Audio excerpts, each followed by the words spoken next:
Good morning students. Yesterday we have learned about the production of charge in a neutral metal sphere.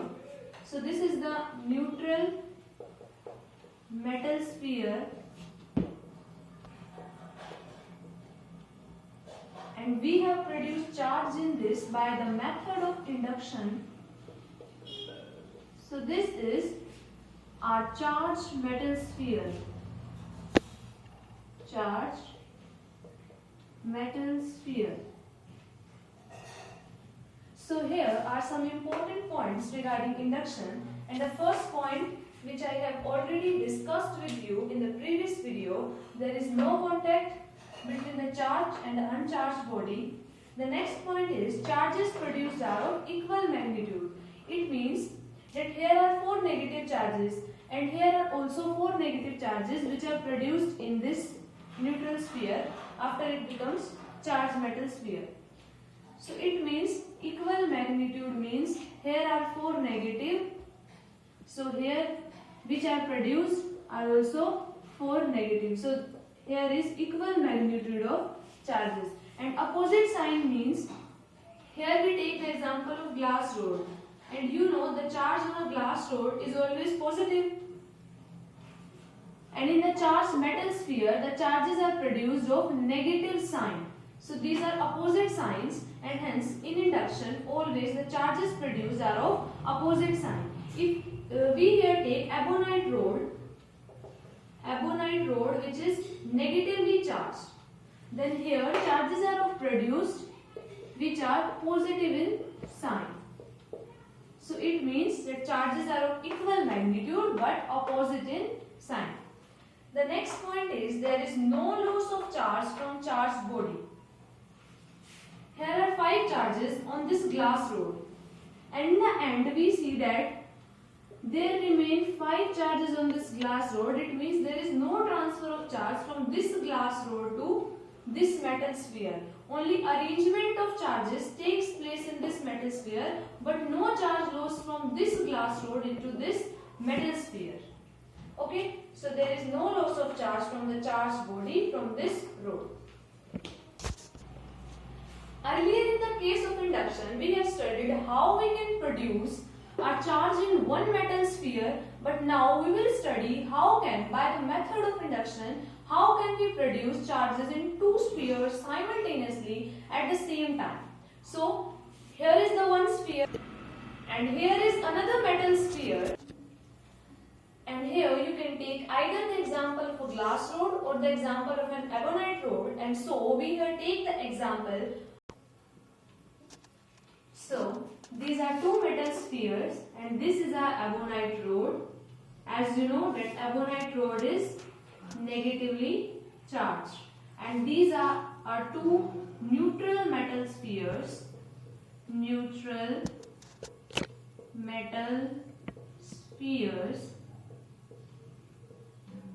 Here we have to do what?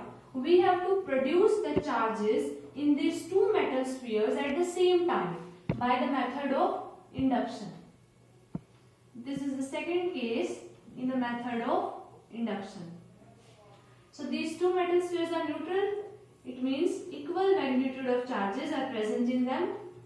And this is also, let us consider 2 positive and 2 negative charges here, and also 2 positive and 2 negative charges are here. So this is our first step. Okay. So when we bring the ebonite rod near to these metal spheres, but keep in mind that we do not have to touch this rod with these spheres, and when we take them near to the metal spheres, then the condition changes. The condition changes and becomes like this. Here, earlier there are 2 charges here, and then these here are also 2 positive charges, and here are 2 positive charges. All positive charges move towards this due to attraction by these negative charges, and all negative charges are transferred from this sphere to this sphere due to repulsion from negative charges. So this is our second step. And in our third step, what we will do in our third step, we take these two metal spheres farther from each other. These are separated by some distance, and here are all positive charges. Here the question arises, why we separate these two? We will answer later this question. You will understand it better then. And in our fourth step, when we remove this ebonite rod from here, what will happen then? All these positive charges move toward this side and all these negative charges move towards this side. Why this happens? Because of the attraction between opposite charges. So that's why here is the reason which I have told you the question. Here is the reason of this question. Why these are separated? To avoid neutralizing of the metal, because if they are in close contact, as we have seen in the second step, if they are in the close contact, then they will neutralize the two metal spheres. They will neutralize each other. That's why we have separated them. Okay. So in the fifth step, here is the fifth step, and in the fifth step, these two metal spheres are separated more far than the fourth step. And here we see that these will arrange themselves in a uniform pattern. And so charges are created in them. So here these are charged metal spheres. These both become charged metal spheres, which we have considered earlier neutral metal spheres. Okay. So here is a question. Why charges are uniformly distributed? What is the meaning of uniform distribution? The word uniform distribution means equal space between the charges. As if we provide a dot-like space, a small space. So if we provide a dot-like space to the charges, then what we will see, all the charges will distribute uniformly on this dot structure. And if we provide a line-long space to the charges, then also these are uniformly distributed. Uniformly distribution means that there are equal space. If there is x distance between these two charges, then in the next two charges there also will be the x distance, and this will continue all through the line. So this is the uniform distribution of charges.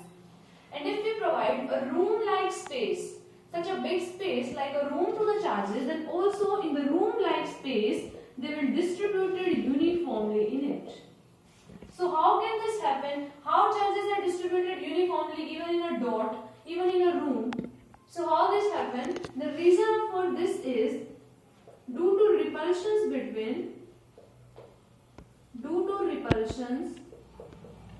between the like charges or same charges.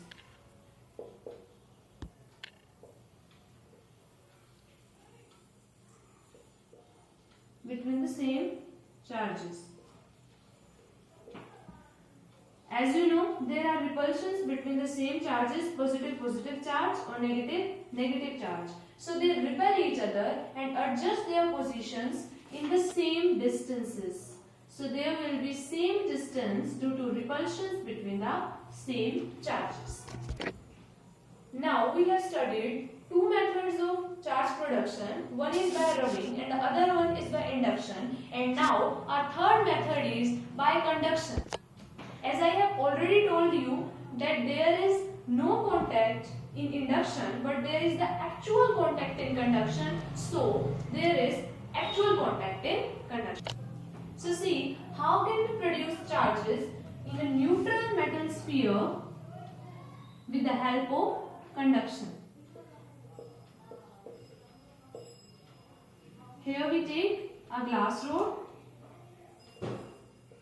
You can either take a glass rod or an ebonite rod.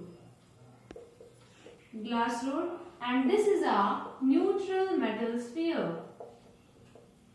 This is neutral. And when we bring this glass rod in contact with this neutral metal sphere, then what will happen? Due to the repulsions between these, this will repel these between these like charges. Due to repulsions between these like charges, this charge will repel this charge and it will throw it inside this metal sphere. Similarly, due to these repulsions, charges will came inside this metal sphere. Now see, here are 6 positive charges. 6 positive charges and 3 positive charges. Earlier there are 0 charges. And when here becomes 3 positive charges, so here remains only 3 positive charges. So now here are only 3 positive charges. So now see, there are 3 positive charges, and now this charge will repel this charge, and further this will repel this charge. So it will apply some force on it. Similarly, inside this metal sphere, that has become charged now. This has become charged now. There are also some repulsions between these charges. But in both the cases, the magnitude of charges are same. There are 3 and there are also 3. So what will happen? The net force on these 2 charges, जो net force क्या होगा? वो होगा 0. Because यहाँ पर भी same charges का magnitude same है, 3 पॉजिटिव चार्जेस है, यहाँ पर भी 3 है, यहाँ से भी वो सेम फोर्स लगाएंगे और यहाँ से भी वो सेम फोर्स लगाएंगे, तो नेट फोर्स क्या हो जाएगा? 0, क्योंकि फोर्स किस डायरेक्शन में लग रहा है? अपोजिट डायरेक्शन में.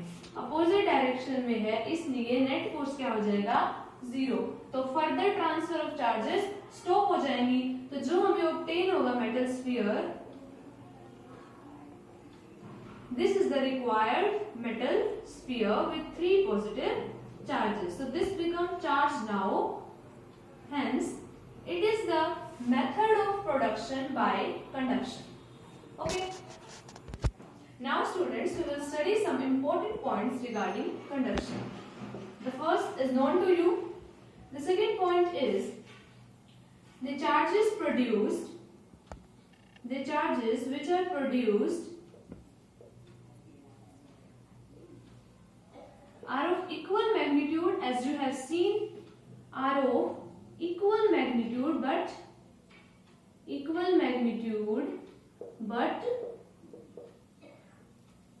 similar in charge.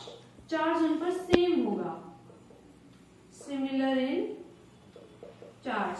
Earlier in conduction, they are opposite in charge, but we have seen if we bring positive glass rod, then the metal sphere becomes positively charged, and if we bring negatively charged rod, then the metal sphere becomes negatively charged. So third is sharing of charges takes place. This is very important. Sharing of charges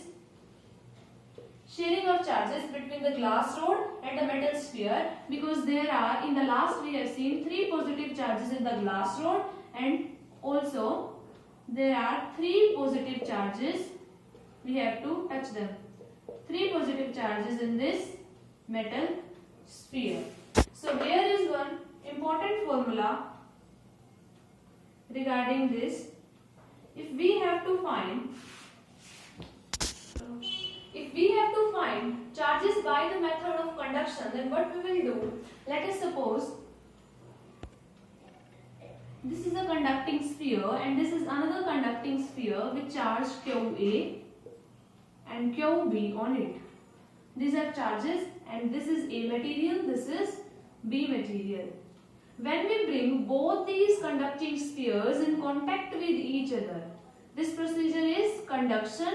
When there is actual contact between these two spheres A and B, then we can find the charges on A and B, because there is sharing of charges and there will be equal charge on A and equal charge on B. Both have the same charge. So here is the formula: QA plus QB by 2. So we can find the charges on A and B. regarding this formula, and the numerical is, and the question is, there are three materials A, B and C. These are, you can assume them spheres or any other object. And the charge on A is suppose 3 microcoulomb, and the charge on B is, it is uncharged, suppose uncharged. There is no charge on this B, and on the C there is 5 microcoulomb charge. Now our question is, we bring the sphere A in contact with this metal sphere B, and after contact with this we bring this A material sphere in contact with C.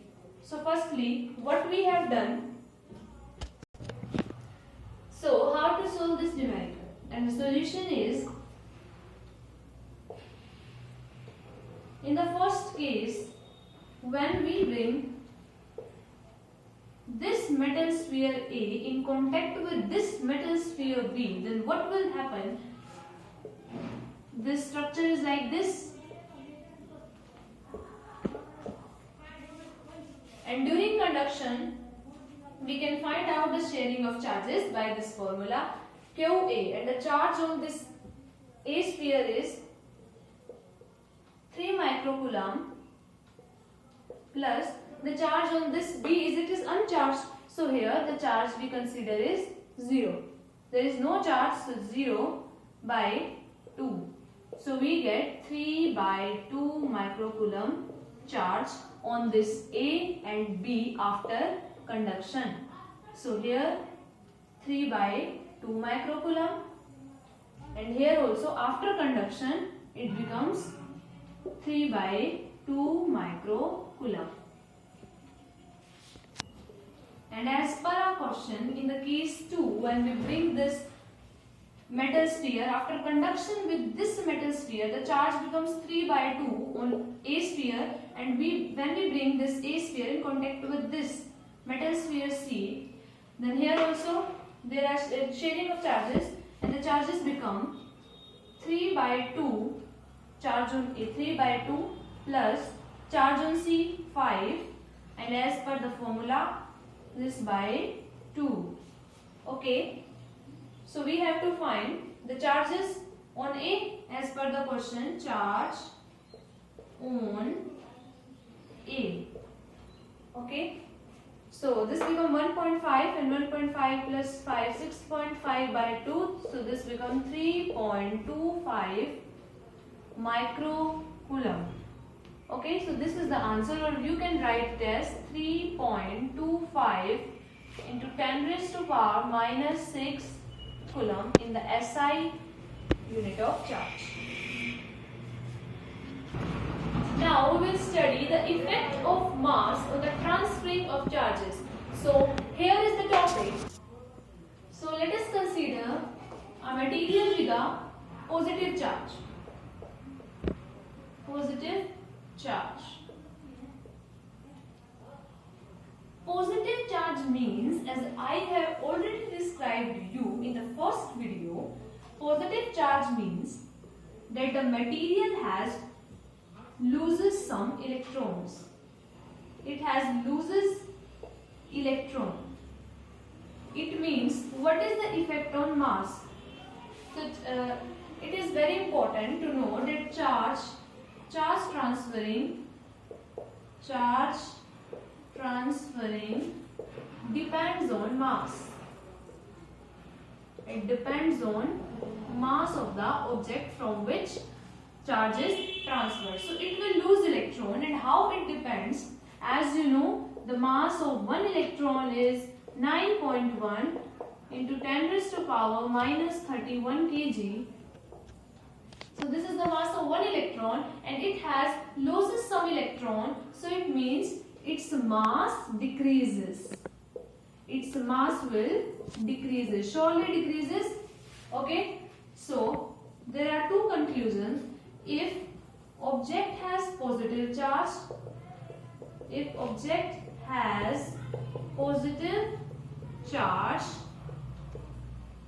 so उसका मास जब वो neutral था उसके comparison में, जब वो neutral था उसके कंपैरिजन में क्या होगा, डिक्रीज होगा. As you have seen, why decrease? Because of the loss of electron. And if the object has negative charge, then what will happen? If the object has negative charge, then surely mass will increase. So the mass will increase. Okay? So now we will study about the SI unit of charge. You know what is the SI unit of charge? That is coulomb. Coulomb, which is written by small c, because if we write with it capital C, then it becomes the name of the scientist, and it is represented by the capital C. And the CGS unit of charge. CGS unit of charge. What do you mean by CGS?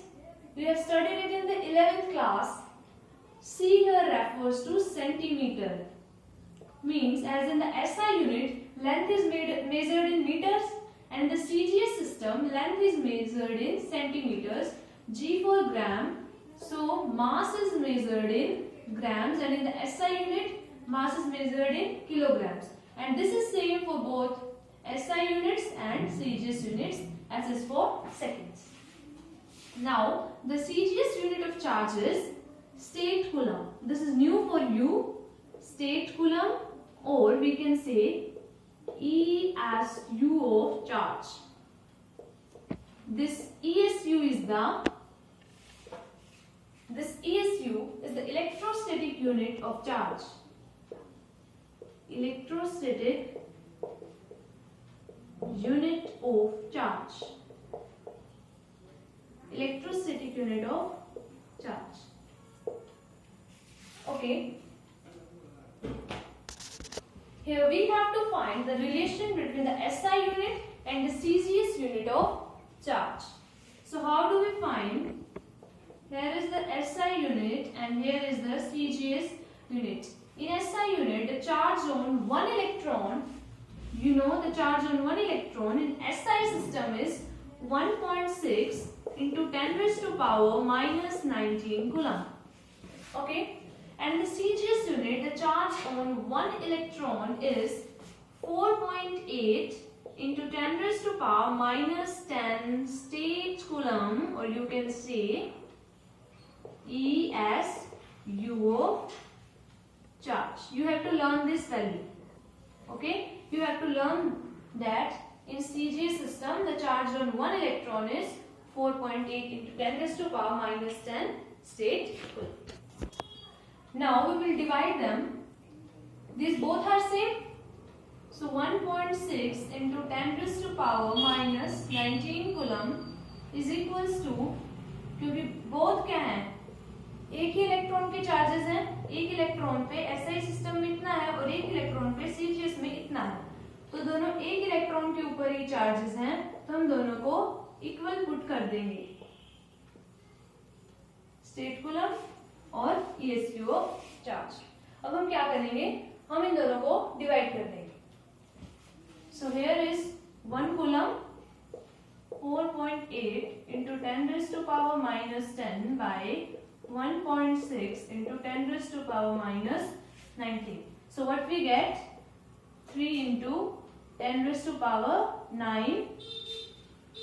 ये आ जाएगा, unit क्या आएंगी, state coulomb और ESU charge. So you have to remember this relation that 1 coulomb is equals to 3 into 10 raised to power 9 ESU of charge. Okay. Now here is another term, that is electromotive force, EMF. This is what? This is electromotive force. Electromotive force.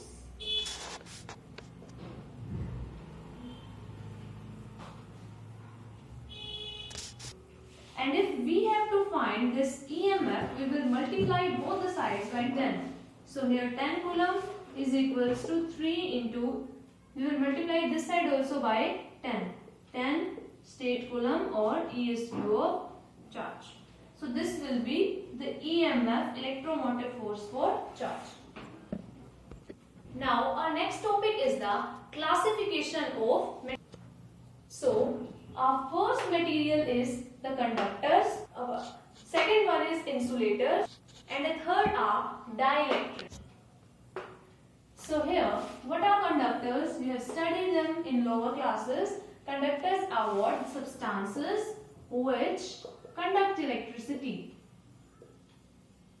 Conduct electricity are simply conductors. For example, metals, their alloys, these are all conductors. The second one is insulators, the materials which do not conduct electricity. For example, you can say rubber, wood, etc. And dielectrics are what? This is important for you and also new for you. Dielectrics are those materials, and these are actually insulators. These are insulators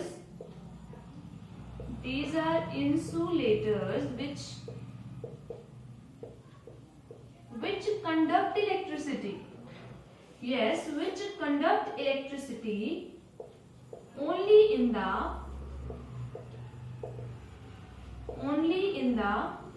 presence of electric field. ये वो substances हैं जो by nature तो क्या है? Insulators हैं. By nature तो insulators हैं, बट जब इलेक्ट्रिक फील्ड इन्हें अप्लाई करेंगे, हम इन्हें इलेक्ट्रिक फील्ड मिलेगी जब इन्हें, तब ये किस तरह बिहेव करेंगे? तब ये कंडक्टर्स की तरह बिहेव करेंगे. तो इसके एग्जांपल में जैसे हमने अर्लियर एक्टिविटीज की थी, प्लास्टिक स्केल की थी. प्लास्टिक स्केल वैसे तो क्या है? इंसुलेटर्स है, लेकिन उसने क्या किया था? चार्ज कंडक्ट किया था. क्यों किया था? क्योंकि हमने उसे इलेक्ट्रिक फील्ड दी थी. Plastic scale, dry air and also distilled H2O, जब उसे भी आप इलेक्ट्रिक फील्ड अप्लाई करेंगे तब वो भी कंडक्टर्स की तरह बिहेव करेगी. और जो इलेक्ट्रिक फील्ड है क्या, वो हमारा नेक्स्ट टॉपिक आएगा इसी चैप्टर में, तब हम डिस्कस करेंगे. Okay, this is enough for today, and tomorrow we will study about the properties of charges. Thank you.